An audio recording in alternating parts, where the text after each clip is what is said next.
I'd like to begin with a couple announcements. You know that you have an exam on May 1st, so you have an exam coming up. And you also know that you have a paper due in class on May 20th, so you may want to keep an eye on those and check in with Lisa, especially if you need any help with the paper or getting started on that. Also, I know in the reader that there are some figures missing. If you want to send an email to Lisa about the missing figures, we will post those on the course website at our earliest convenience. Some have been posted, but I understand that others are still missing, and we will take care of those. Also, the slides for this lecture were posted as PDFs, but they will also be posted as PowerPoints, as will also be the case with Friday's lecture. In the past, people have said, please don't post PowerPoints because I don't have PowerPoints. So most everybody has PDFs, so I did that. But now we'll do both. So that's it. Today we're going to talk about individuals in intimate relationships. And we come to this point in the course because we have, in previous lectures, talked about some basic dimensions that are evident in all close relationships, which is to say that the participants in those relationships have a biological sex, being male or female, or both within a relationship, and they have an orientation toward being in a relationship that is being in a relationship with another individual who has the same sex as they do or the other sex. And so those are sort of basic parameters of what happens in a relationship, and we, as you saw, we really cannot ignore those key elements of relationships. And as at that point, we left that lecture, and I alluded to the idea that within the categories of men and women, regardless of whether they are gay or straight, within those basic categories, we also have to think about individual differences. We have to think about the individuals in the categories. Now we're going to really focus on that today. But the transition from the gender and orientation lecture to the attraction lecture was that we want to think about how these people get connected up. We spent a lot of time talking about that, who gets attracted to whom, and how do those processes unfold? How do we pick partners and mates?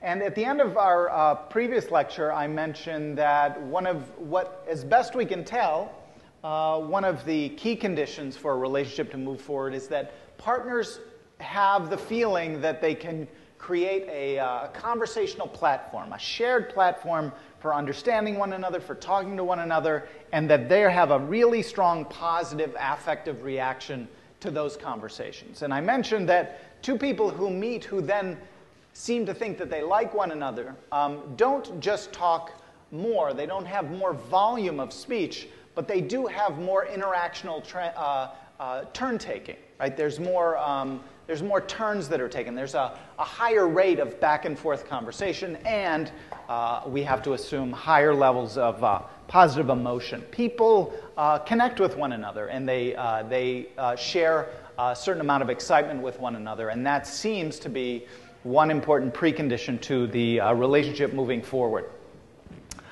So what is it that people eventually come to share? What is it that people eventually come to know about one another as their relationship deepens? Today we're going to answer that question. We're going to talk about what are the characteristics of individuals that people who study relationships have gotten excited about. How do we think about the variety of human individuals in general, but more particularly, how do we think about that in a way that foreshadows where a relationship is going to go?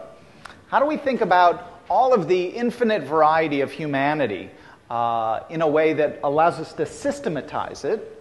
And then how can we take that system and link it up to the development and course of relationships? Okay, so that's what I want to try to accomplish today.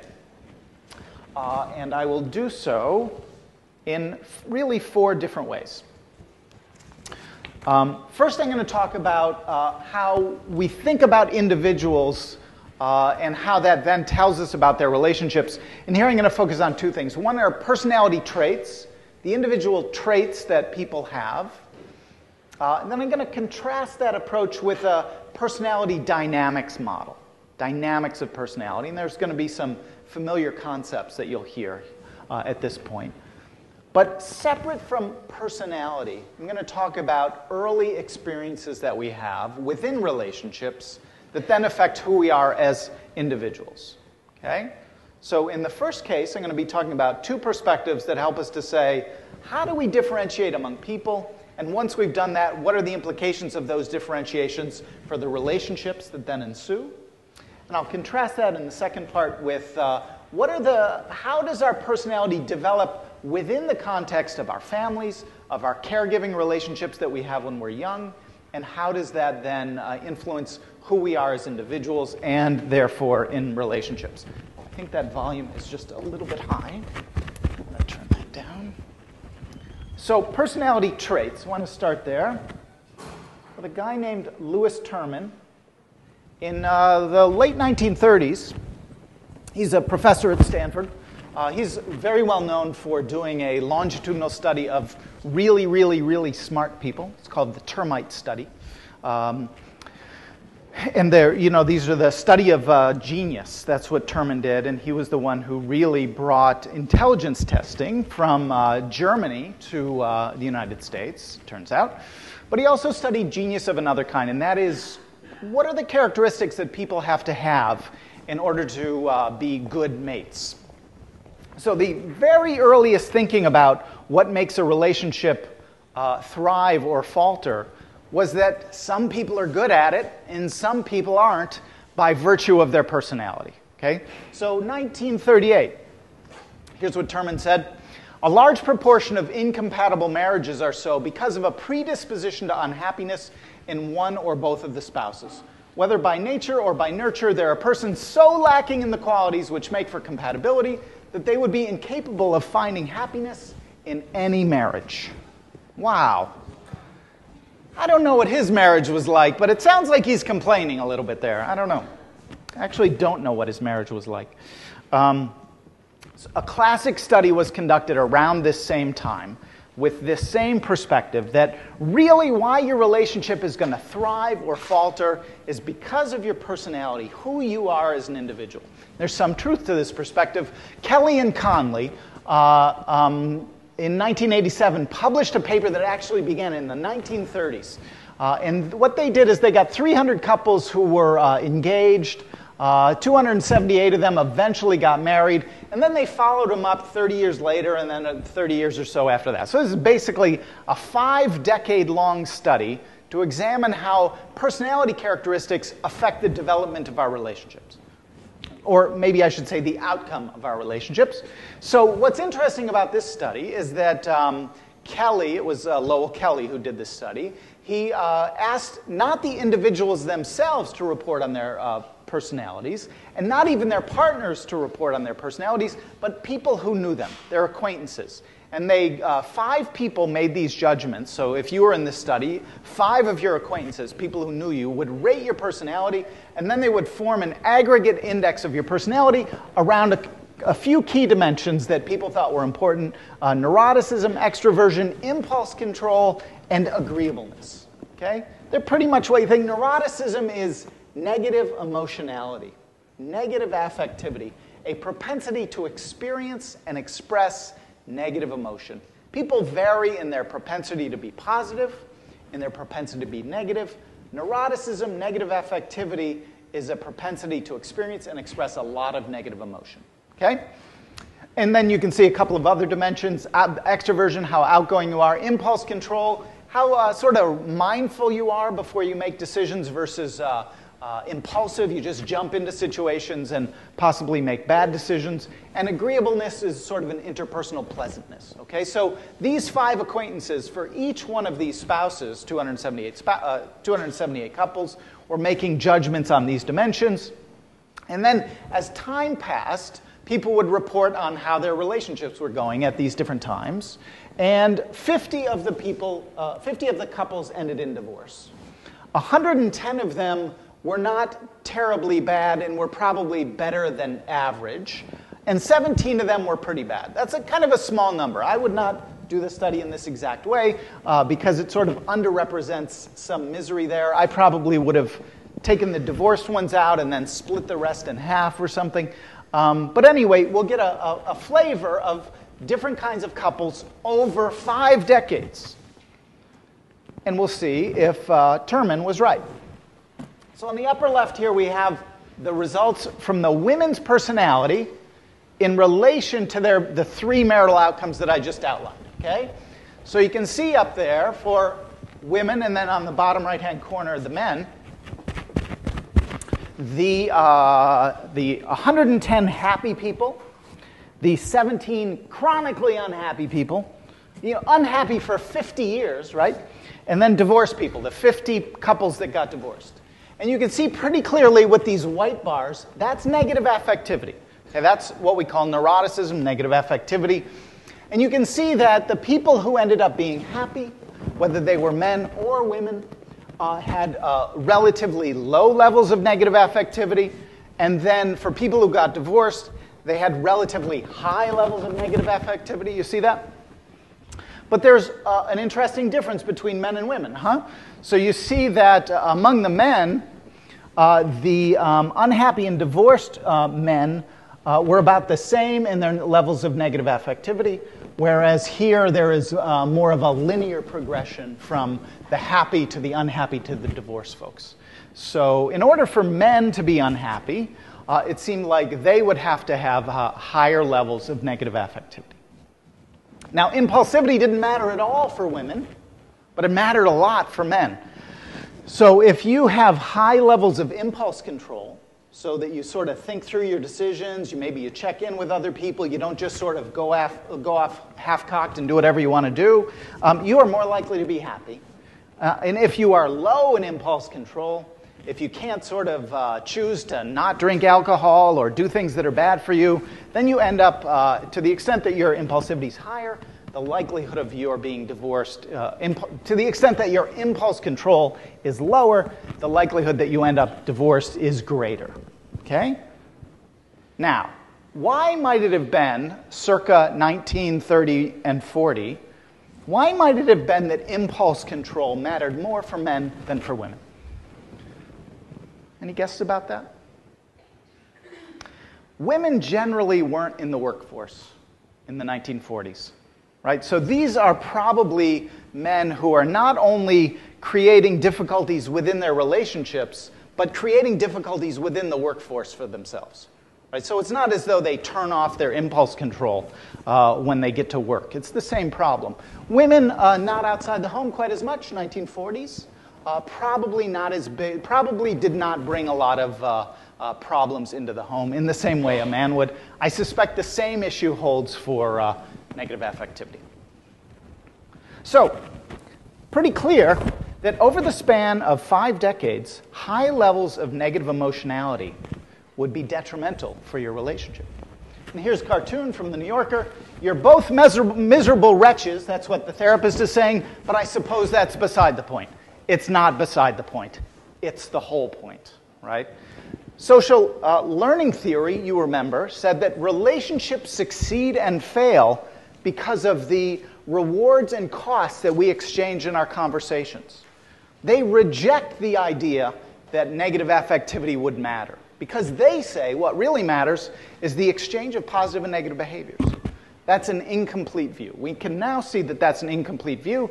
In fact, I have done research with some colleagues showing that negative affectivity pushes down your levels of relationship quality. It doesn't increase the rate at which you deteriorate, but when you start a relationship and throughout the course of your relationship, you have lower levels of satisfaction compared to someone who's high in who's low in negative affectivity. Okay? So, that is not beside the point.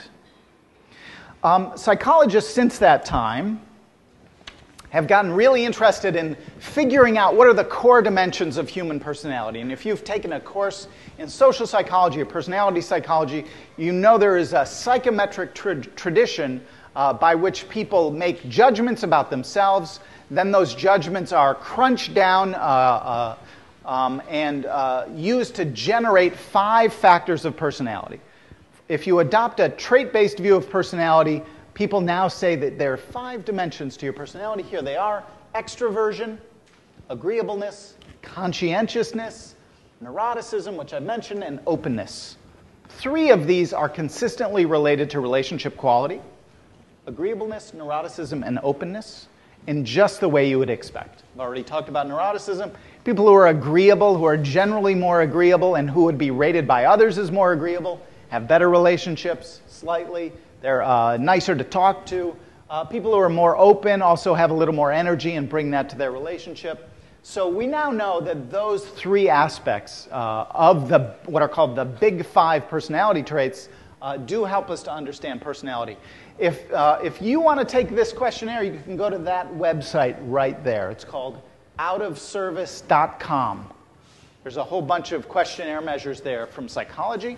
And if you go on the link that says Big 5, you'll be able to take the big one of the standard Big 5 personality measures. And you will see where you fit on these dimensions. Or even better, have your partner do it, huh? Or a prospective partner. Okay, so neuroticism matters. Negative emotionality matters, and it matters a lot. But we have to ask the question, why? A person named Sandra Murray has created something called the dependency regulation model, which you'll be reading about in the individual chapter. The dependency regulation model doesn't start with neuroticism. It starts with self-esteem, which is usually linked to neuroticism. It's a relatively stable personality trait, low self-esteem is, and we measure it with things like items like, I'm inclined to feel that I'm a failure. I feel I do not have much to be proud of. I wish I could have more respect for myself. And you can see that this is my orientation toward myself. I either value or do not value myself. And this, according to the dependency regulation model, has a really, really important characteristic.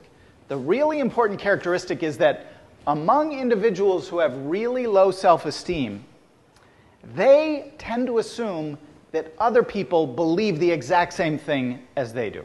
Okay? So I'm a low self-esteem person, and I'm looking in the mirror, and I'm looking at myself, and I don't feel very good about myself, right? I'm saying things like, I'm a failure, right? I am not a good person. I don't feel good about who I am as an individual. The unfortunate subsequent step in this chain is that whenever somebody else looks at them, their partner, their intimate partner, they assume that their partner has the exact same reaction, and it's not true. Okay? So they have a negative bias in how others perceive them. Right? They assume that others perceive them in the same way, the same biased, negative way that they perceive themselves. Okay? This, as you might imagine, is kind of costly. And here's how that goes. According to the dependency regulation model, there's a pretty good amount of support for this. So, low self-esteem, I have poor self-regard. That's how we would define that. You assume that other people agree with you, and you then approach your relationship saying, why don't you care more for me? Right? You start with the assumption that you believe the same thing about me that I believe about me, and so I say, what are you doing in this relationship with me? Why don't you love me more? Why can't you support me more? Why aren't you more in love with me? Right? Now, and that's the expression of the discontent. You can imagine it's hard to be in a relationship with that person. The partner is saying, "What? I don't understand. I care for you. Everything that I've said indicates that I care about you. I love you. I think you're great. I really want to be in this relationship with you. But stop asking me to tell you how much I love you all the time. That's starting to get annoying, right? Me having to reassure you, constantly reassure you that you're a good person and I love you. Now, now that I think about it, maybe I don't love you so much. This is getting taxing. This is starting to be costly.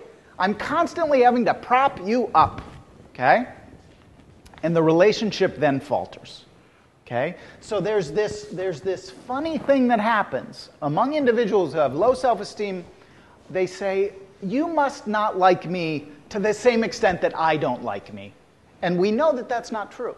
we know that the correlation between my perceptions of myself and how much I think I'm a good person and our partner's perceptions of us are not that closely related. So we know it's an erroneous reading of the social situation, and that sort of sets the, there's a reason why this graph goes downhill. Yes, question?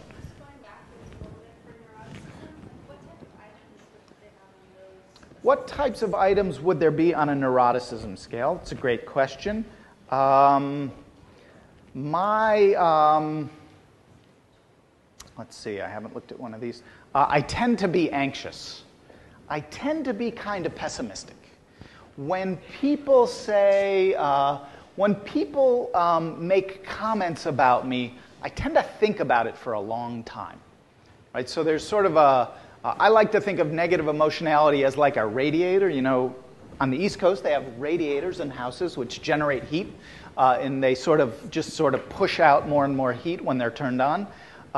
People who are higher in negative affectivity sort of radiate that sort of pessimism and that brooding. And it's not that they're unpleasant people to be with, but there is that sort of a negative tinge to the way that they view the world. Okay? So it's got anxiety in there, it's got a pessimism, it's got a sort of a reactivity and a heightened social sensitivity. Yes, question?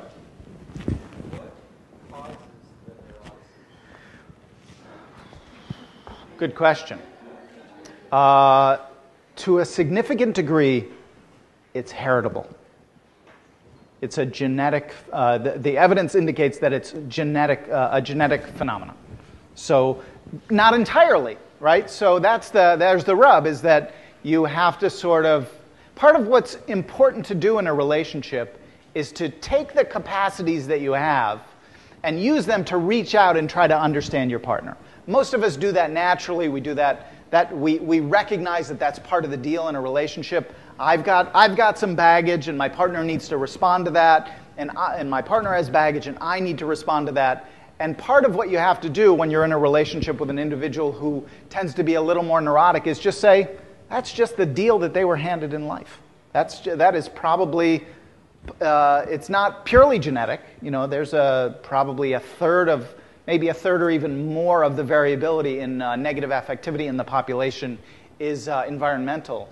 And certainly if you're in a relationship with an individual who's high in negative affectivity and who has a really crappy job where they're exposed to bosses who are telling them how bad they are, wow, that's a hard partner to hang around with, right? As opposed to a person who's high in negative affectivity who's living on a trust fund, right? On a boat somewhere in the Atlantic. I mean, that's a good partner. Right, the exact same level of negative emotionality sort of gets cranked up depending on the environment. So short answer is a big part of it is genetic. Question. Those two go together pretty closely. One might be in your head, sort of like it's always sort of banging around in your head. Is why do people in general think so little of me? And then the expression of that within your relationship. There is some evidence by John Holmes, published recently in Journal of Personality and Social Psychology. It says that if you can take a person who's low in self-esteem and have them listen to the compliments that their partner pays to them, and get them to remind them of that without sort of undercutting it. Like, oh, they're just saying that to be nice, right? No, you say, no, they really mean it. It's sincere, it's genuine, and to really sort of reinforce that message within the context of their relationships, that this can offset a lot of the effects of negative affectivity, which in effect is saying, instead of having costs associated with me telling you that you're a good person, me having to, asking me for reassurance all the time, if that can be generated internally, and really people can start to recognize that this is sort of a trick that their mind is playing on them, that can offset a lot of these effects, right? But it does require a certain amount of generative capacity on that individual's part, which is a bit like swimming upstream. It's a little bit hard, yeah. I wonder, if people dislike themselves for specific reasons, why would they question why other people don't like them? Wouldn't they assume, well, I don't like myself because of X, he must not like me because of that too? I wonder why they say, why don't you care?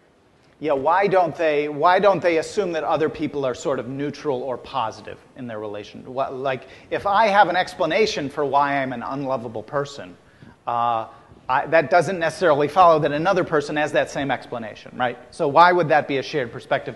I think that's a lot more rational than the process actually unfolds. I don't think people necessarily say, oh, I have this genetic predisposition, and my brother hates me, and my parents argue a lot, and they got divorced, and now my mom is living with this other guy who hates me. Therefore, I have reasons to believe that I'm unlovable because my mother was telling me that all the time. But you, honey, you should see me in an unbiased and loving way. I don't think it has that rational component to it. But through therapy, you could say, oh, let's figure this out. A lot of what good therapy is about is saying, other people don't see you that way. And they say, no, they really do. No, other people really don't. And you help to see a person say, well, that's your stuff. That's not, you're sort of throwing that onto somebody else, and that's not fair. In fact, you'll learn in the treatment chapter that we call that object relations therapy. You start to say, oh, I get it. The way that I perceive myself is not the same as the way other people perceive me, and I have to give them a chance to tell me how they perceive me. And once I do that, that can sort of clear up that sort of misunderstanding that I have about my partner's perceptions. But the point is, it takes some work. It's a bias. You sort of go into the game with one foot behind you. Okay. Here is a cartoon from Canterville that shows this phenomenon. Here's Lamont, I think is his name. Lamont says, Susan's going to tell me the story I wrote is bad. Susan's going to tell me the story I wrote is awful. Lamont, I have to tell you, this might be just the best story I've ever read. And he says, he thinks, it's worse than I thought. She's trying to spare my feelings, right? So even the most positive statement sort of gets discounted. And you can imagine how difficult this relationship would be for her, right? So the phenomenon, to a significant degree, exists within the partner. And this partner says, well, how can I share my positive feelings for you if you constantly shoot it down, right? Why do I have to do all this work? And it becomes very difficult on that partner's, from that partner's perspective to sort of keep puffing up your partner's esteem. So that is the dependency regulation model.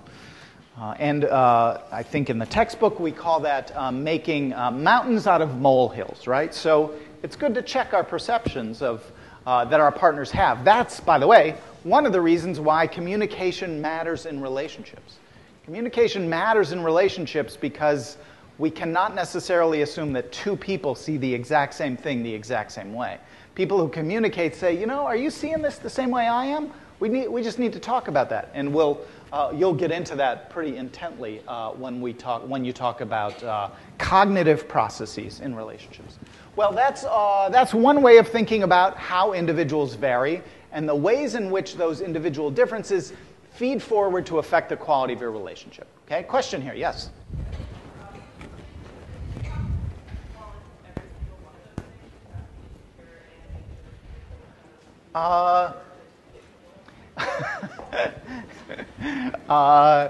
The more you endorse, the worse it is. So, but there is in contemporary Western society a certain amount of negative affectivity that we all have.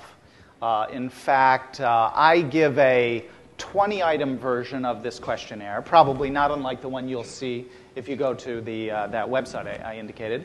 And the average number of symptoms endorsed, not symptoms, but the average number of items endorsed is like 5 or 6 for men. Women tend to be a little higher. They're more like 9 or 10.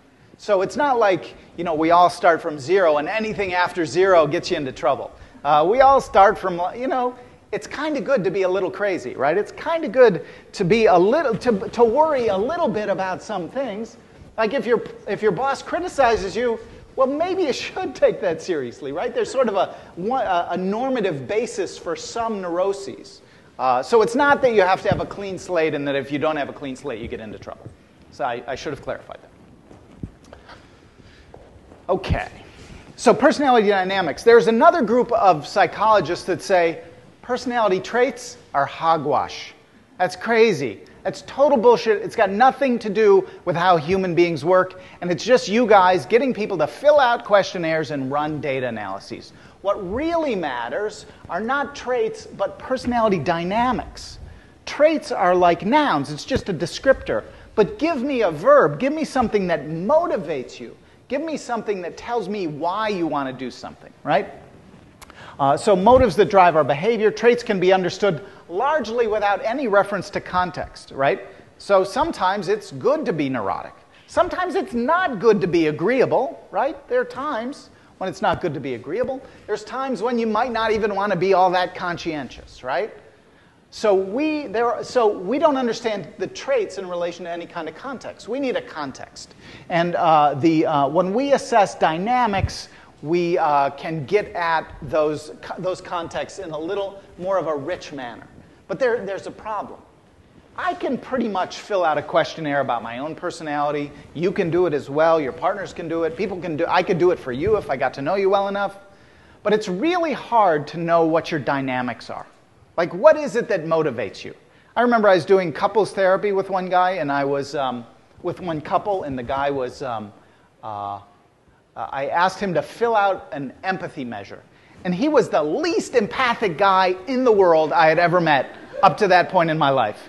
And he's filling out this questionnaire, and he's saying, oh, I always do that. I listen to everybody, their point of view. So we don't always read ourselves the right way. Right? And I read this guy's questionnaire. I was like, oh my God. He has no insight whatsoever to what is driving his behavior. Not uncommon for people who are really struggling in their relationships. And so this creates a problem. How do you measure personality dynamics? Right? Now, what I'm about to tell you, drives the psychometric trait people crazy. Absolutely crazy. So these two groups kind of fight with one another, which makes it interesting. And they say, here's what you have to do. It's a little bit like the Rorschach, if any of you have taken the Rorschach. You know, the ink blot test, which you probably learned about in abnormal psychology, right? Here's a blot. Tell me what this might be, and show me where that is in the blot, right? This is called the thematic apperception test. And it is it's a kind of a projective test, just like the Rorschach.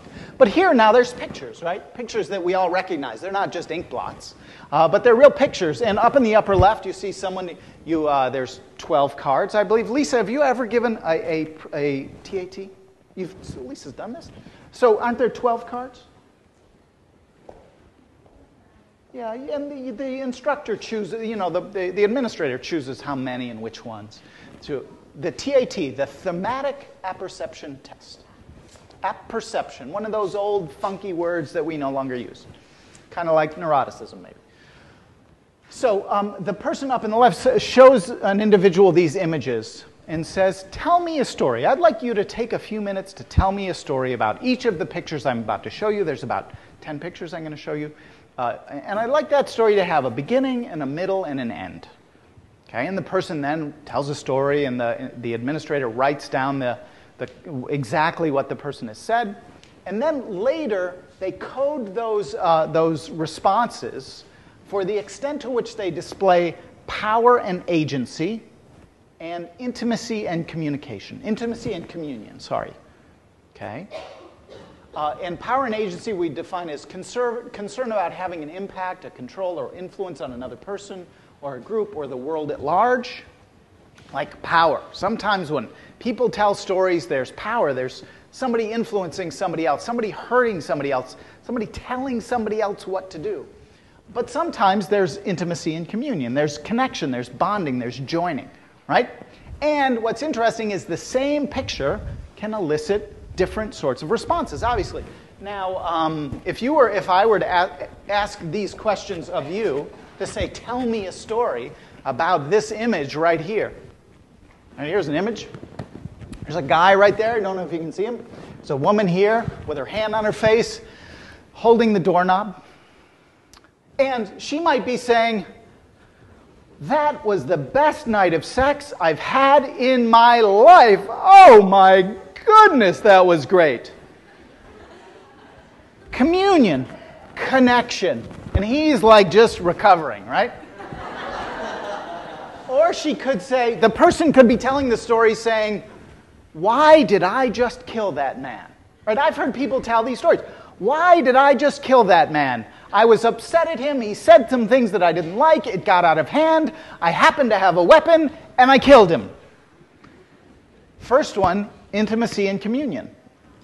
Second one, power and agency, right? So you would give these stories, and you can see how this would drive a psychometrically oriented person crazy, to say, oh, the stories reveal so much about you. Well, maybe they do, maybe they don't. That becomes what we would say is an empirical question. It remains to be demonstrated with real data. So then you look at all of these responses across all 10 or 12 pictures that you've shown, and then you look at those responses in relation about that. So here's what we find when people do this. Most of this is cross-sectional. So most of this is all of the data were collected at one point in time. So we can't be too confident that there's a causal effect here, but we can't rule it out either. Some of this is longitudinal. So people who show a lot of need for power, like they're always talking about hierarchical relationships and influence and one person having more resources than another person, they tend to be less satisfied in their dating relationships. They tend to be more likely to end their dating relationships. They have more dating relationships as a result, and they tend to report engaging in more physical abuse within their relationships. People who are high in need for intimacy report more positive emotion in their relationships. They report more satisfying relationships. They also say that their relationships at work are better. And this should sound familiar to you. What's that sound like to you? Say what? Sounds like gender, doesn't it? Sounds like masculinity and femininity. So part of what's interesting about this perspective is that it might be, in a sense, an independent corroboration of sex roles and the importance of sex roles. But some of the need for power is a little bit exploitative, right? Remember that when I talked about gender in the sex, gender, and orientation lecture, I talked about how higher levels of both of these, at least assessed traditionally through something called the BEM sex role inventory, which appears in the gender chapter. When people have high levels of masculinity and it's combined with high levels of femininity, that tends to be a pretty effective individual. This allows for the possibility that sometimes that gets to such a high point that it becomes destructive. Okay? But there is a lot of similarity between the two perspectives. Yes, question? Is agency and power, are they synonymous? Agency and power, I don't think they differentiate between them so much in this perspective. You know, agency means a believed capacity that you can do things. Power has a very murky history in the social sciences, but it generally means that somebody has control over the outcomes that affect them. Power is one of those things that we all know is important, but it's really hard to measure. So anyway, that's the personality dynamics model. And those are the two perspectives that help us to understand variability amongst individuals, that have been used at least, to understand how variability among individuals can be used to help us to predict characteristics of our relationship functioning. Right? So in both cases, I outlined dimensions of individual personality assessed through different means, one through personality questionnaire traits, the other one through this semi-projective method called the TAT. And it helps us to understand characteristics of relationships that are likely to be good or bad. They're a little different, but there's some messages here that sound familiar, and I don't think there's anything terribly shocking, though the salience of negative emotionality is very powerful, and it shows up in countless times in countless studies. So, now we come to the second part of how to think about individuals and relationships, and here I'm going to be talking about intergenerational transmission effects. That is to say, characteristics of who we are emotionally, cognitively, interpersonally that get linked back to the families that we grew up in. Okay? We're talking about intergenerational transmission. Something gets transmitted across generations. And we're going to talk about this in a broad sense, first talking about families and things that happen within families, but then focusing specifically on the caregiver relationship within those families. Okay, so our first pass at this is going to be a little more coarse, but then we're going to hone in. We're going to focus in on the actual transactions between you, say, and the person or people who raised you. So, how do individuals vary? Well, sure, traits and motives matter, but we find deep roots in our interpersonal histories, the families that we grew up in, and what we call our attachment histories, or those caregiver relationships. And we know the reason people think about families is not hard to understand, is that we grow up in families. We are reared and socialized within families. And families provide for the well-being of their members, right? They provide nutrition, they provide comfort and security, and an environment in which to be raised in a healthy and safe and protected way.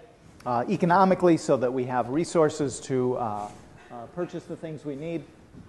And so families matter. They do a lot for people. And so we ask the question, how it seems inevitable that the nature of our family relationship would feed forward to affect our relationships. How is that the case? And how does that happen? And as I said, we'll be talking about this from the family of origin perspective and the attachment perspective. And we can ask the question, what happens when the family breaks down? And we can ask what the lasting effects are that families have and what exactly gets transmitted. So here are the three key transmission questions. By the way, all the pictures from today's lecture are from a Belgian sculptor named Jean Fallon, who passed away about 2 years ago. And I love this picture. It's somebody's head, but it looks like a luggage. It looks like a suitcase. If that's not a depiction of the baggage that we all bring into our relationships, I don't know what is. So what are our three transmission questions? What are the questions that I want to use to orient us, at least in this first part? First, we want to know what's the association between G1, that is Generation 1, that is our parents, G1 relationships, and G2 well-being in childhood. Okay? What is the effect of our parents' relationship on how we develop as children? Okay? This is a huge, huge literature, and I'm only going to scratch the surface of it, but I am going to hit the highlights. And then we can ask, what's the association between our parents' relationships and the relationships that you will now form at this stage and subsequent stages of your life? Okay? And then, well, we're going to ask the question, but is there an association? And to the extent that there is, what's that built upon?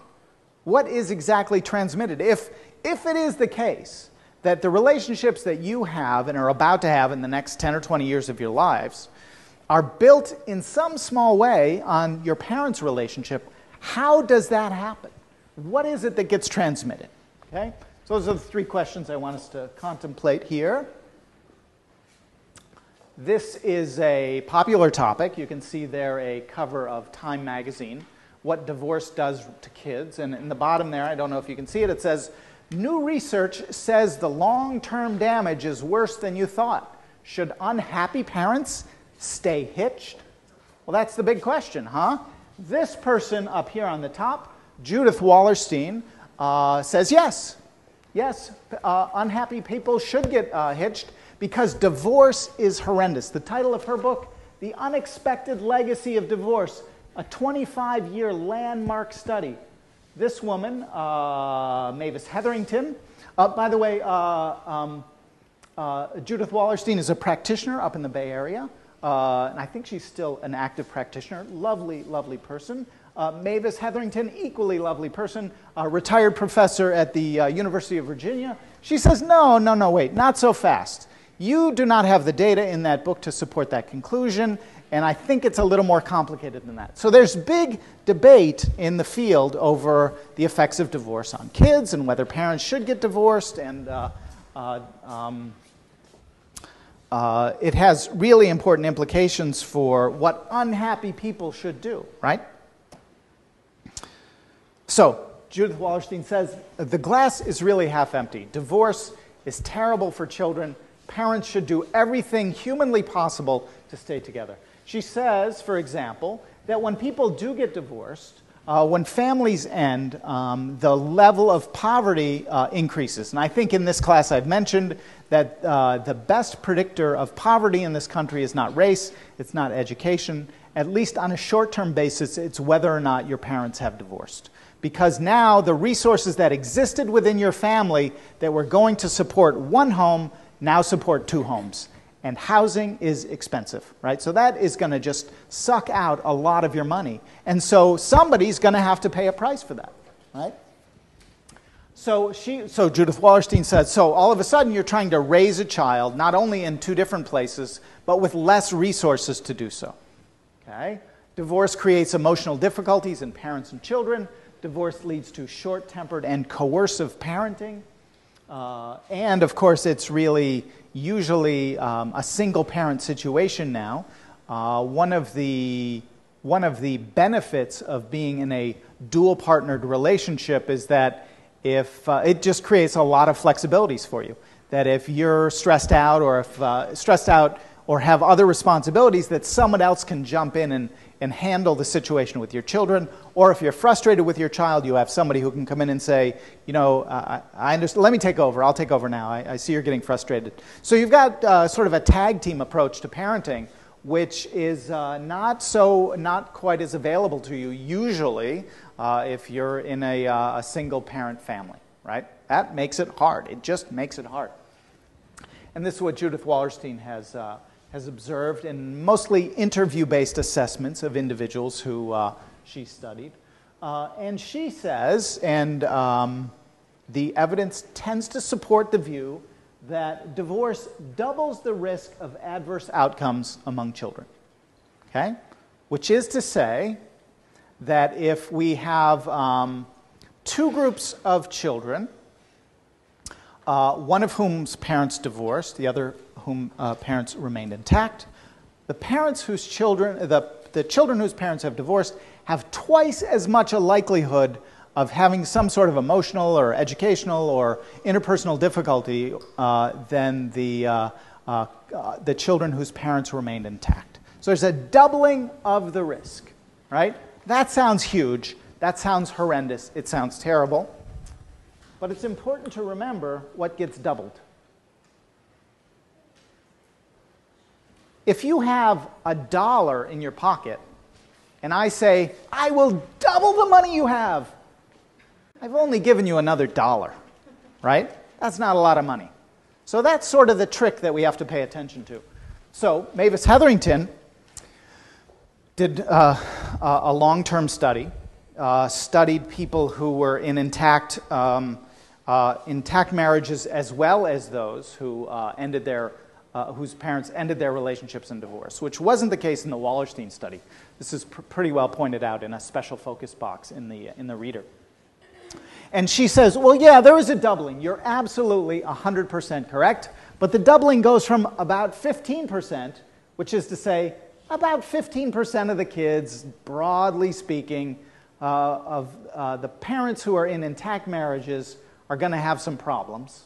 And the doubling goes to about 30% when you are talking about the kids of parents who divorce. That's a lot. That's a lot. We shouldn't dismiss that.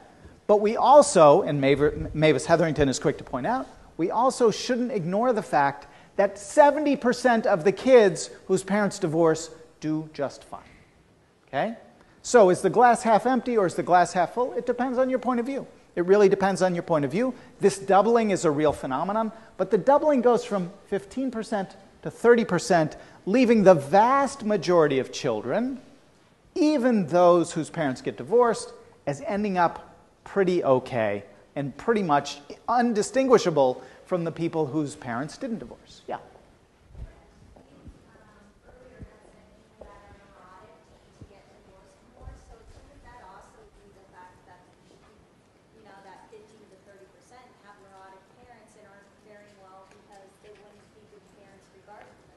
Right. Sometimes divorce is not always bad. Though there is a certain level of, it gets a little tricky because the neuroticism might be more damaging for the marital relationship than it is for the parenting relationship, possibly. We do know that, that divorce is not always a bad thing, right? So, for example, if there is one parent who's really neurotic or really abusing drugs or abusing kids or engaging in high levels of conflict with the parent, well, that's not going to be advantageous for the child, right? So, are children scarred? 20 years later, they feel they are. They feel that the divorce had a long-term effect on them, but it's not so obvious. Like sometimes what happens is that if you were to grow up with divorced parents and then you start to have some problems with a relationship partner when you're 25 years old, you say, oh, it must be because my parents had trouble in their relationships. Well, sometimes relationships are just hard. Right? Sometimes relationships are just hard. Here's my equivalent explanation for that.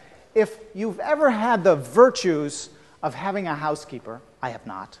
If you've ever had the virtues of having a housekeeper and all of a sudden something's missing, you say, oh, the housekeeper moved it.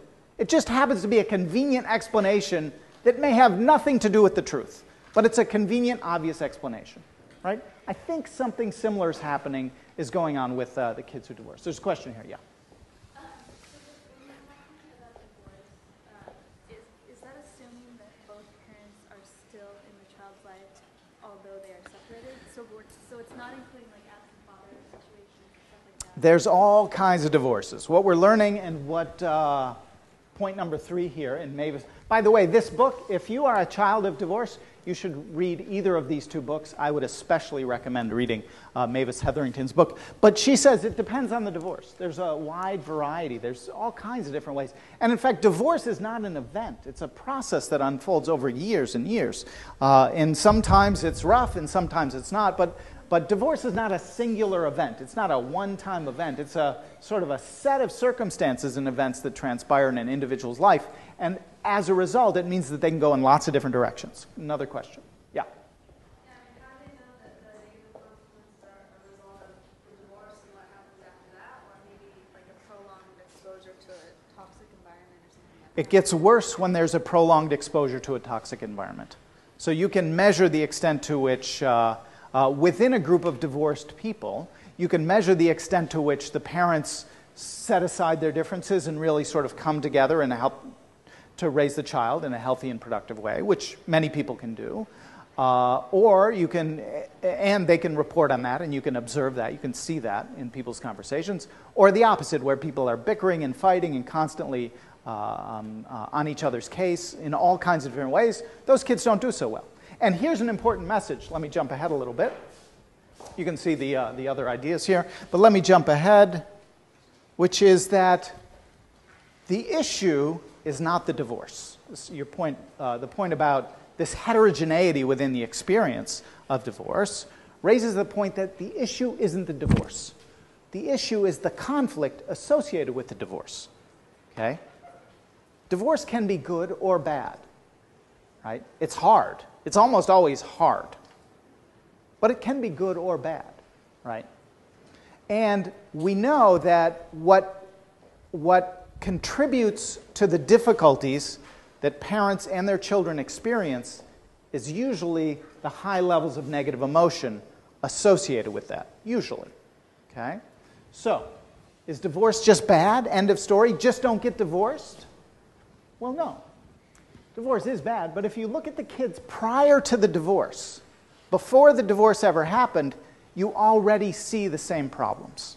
Okay? So Andrew Cherlin did a study, had some data from British kids, 11,500 British kids that were all born in this 1 month in all over Britain. And they assessed them really intensively. And they followed them every year. I guess they followed them at birth, age 7 and age 11. And between ages 7 and 11, 192 people got divorced within this particular study. Okay? And then they said, okay, if we look after the divorce, we actually see the problems that you'd expect. They don't do as well in school. They're having emotional difficulties at a higher level. There's this doubling that I've been telling you about. If you go back prior to the divorce, these kids are already having some problems. It's not just the divorce. It's the quality of the relationship between the parents. The divorce is just a manifestation of a lot of conflict sometimes. Okay? So here's this conclusion. This is a very important study in my field. Andrew Cherlin and colleagues said, at least as much attention needs to be paid to the processes that occur in troubled, intact families as to the trauma that children suffer after their parents separate. Okay? So the negative, what children don't respond to whether or not there's a divorce. Children respond to, gee, this environment feels pretty threatening to me, right? And they usually take it one step further and they say, it's probably my fault somehow. Okay, that's really detrimental to kids. There are people who are in intact marriages filled with conflict that are certainly as bad as any divorce, right? So it's not the divorce per se. Divorce is a manifestation of a troubled relationship. And that troubled relationship can, to the extent that there are high levels of negative emotion, be detrimental to a child. Okay, question number 2. Is there an association between the first generation 1 and generation 2, their relationships? So now we're not just talking about the development of the child. By the way, if you're really interested in the effects of divorce and conflict on children, you should read work by a guy named Mark Cummings, who's at University of Notre Dame. Like, if that's what you want to write a paper about, for example, check out Mark Cummings' work. Really, really fine work. So is there an association between generation 1, our parents, and then the relationships that you and I form in adulthood? Okay? The answer is yes. Generation 1 divorce increases the risk of generation 2 divorce by about 70% in the first 5 years of marriage. People whose parents divorced are at an increased risk for getting divorced themselves. People whose parents were unhappy are at an increased risk of being unhappy themselves. And we also know that divorce tends to be more detrimental on generation 2 when it happens earlier and when it is abrupt and unexpected. Okay? Sometimes divorce is abrupt and unexpected. Paul Amato, Penn State University, very distinguished sociologist, was telling me about this one study that really surprised him, data that he had collected, in which he actually found instances of people who, the child would come home from at the end of the school day, and the mother would say, "Your father has moved out. That's it. That marriage is over." That's a pretty stunning sort of realization for a 5, 6, 7-year-old child to have. Because the world that you thought you were living in, all of a sudden you can't trust to anywhere near the degree you thought you could. Those feelings of distrust and uncertainty and hesitation carry through into adulthood. Now, does that always happen every time?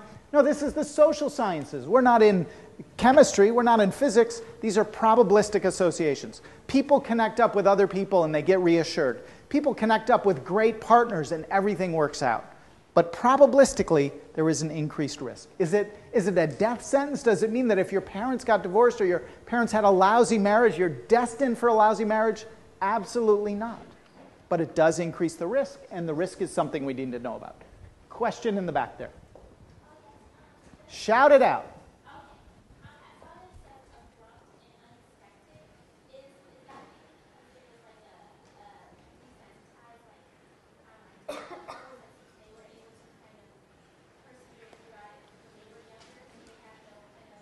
I can't quite hear you. I heard you say desensitized, though.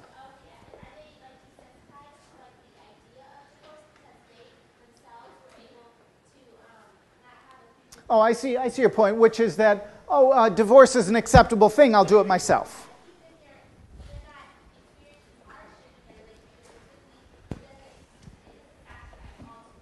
It's a great point. It's a superb point. In fact, we know from Paul Amato's other work that, second point, individuals who have a history of divorce in their family experience more caution toward marriage. So they're a little more cautious about getting into a marriage, and they're more accepting of divorce. There was one study that was done, one of my favorite studies. It showed that if you have two groups of unhappy people, right? Two groups of people who are unhappy in their relationship, equally unhappy. And you ask them, and one of which had divorced parents, and one of which had intact parents. If you ask them, what's the likelihood that you yourself would get divorced? Right? They've got equal levels of misery in their current marriage. The people with a history of divorce said, I I'm seriously thinking about it. The people in intact marriages were not nearly as seriously thinking about divorce. So there is a greater acceptance, like this becomes a solution to the problem, right? This could work. So it's exactly the point that you're making about being slightly desensitized to divorce as an option. But what are some of the other reasons why there is this intergenerational transmission effect? Again, let me emphasize that it's not 100% predictive. It's not even close. It's an elevated risk, okay? And it's a risk we all want to know about. Just like if you had a genetic risk for diabetes, you'd want to know about it. If your parents have a troubled relationship, that was the model that you were exposed to, and you might need a little help figuring out what better models would be. To the extent that you're invested in figuring out what better models might be, and you have a good partner to help you deal with that, the risks can be eliminated. So, but to the extent that there is an association, why might that be? We talked about one reason. Another reason is that these people make a faster transition into adulthood, right? They usually leave home earlier. The home environment is not quite as pleasant. They also have less parental monitoring, right? Their parents just aren't around to keep an eye on them as much. They have fewer economic and interpersonal resources. Individuals whose parents divorced tend to get less education than people who grow up in intact families. They also, even later in life, end up having weaker family relationships because, after all, they may not have a relationship with their father, right? That's a lost resource to them. And again, unless some effort is made to restore that connection. They also display, when you put them in a laboratory context, they display more negative behaviors and they report more negative cognitions. And here's two studies, one by Matt Sanders, one by Lisa Story. And the idea is that you can videotape people talking about relationship issues, talking about relationship difficulties. You can evaluate the quality of that communication. And these studies show that individuals who have a history of parental divorce and high levels of conflict in the family are observed being more negative, more critical in their conversations. They are also, at least with just these two studies, they're not huge studies, but they point also to the higher levels of physical aggression and verbal aggression in relationships for individuals who have a history of parental divorce. Okay? And that seems to be, so the sequence of events seems to be you grow up exposed to models where negative emotion is not well regulated. You yourself enter relationships in which that becomes necessary but difficult. And to the extent that you don't engage in that good regulation of communication and negative emotion, overall, over time, that you will pay a price for that in your relationship. Again, is this 100% predictive? Absolutely not. But there are reliable statistical tendencies for this to be true. Okay, let me see what time we have. It is 4:09. I've got about 5 minutes. Let me try to give you a quick run-through on attachment theory. And whatever I'm not able to get through today, I will cover when I come in and talk on Friday. Attachment theory, Professor Carney has already given you a brief introduction, and now in the theoretical chapter, you should have read a little bit about attachment theory. Attachment theory is very, very powerful and very valuable when it comes to the study of intimacy and intimate relationships. It developed, as many of you will know, if you took a class in child development, it really developed in the context of child development, and only recently, in fact, 1987, was this really extended to relationships in adulthood. Attachment theory is important when we think about relationships in adulthood because it answers two really good questions for us. One of them is, why does anyone form a close relationship? What's that about? What do we get out of that?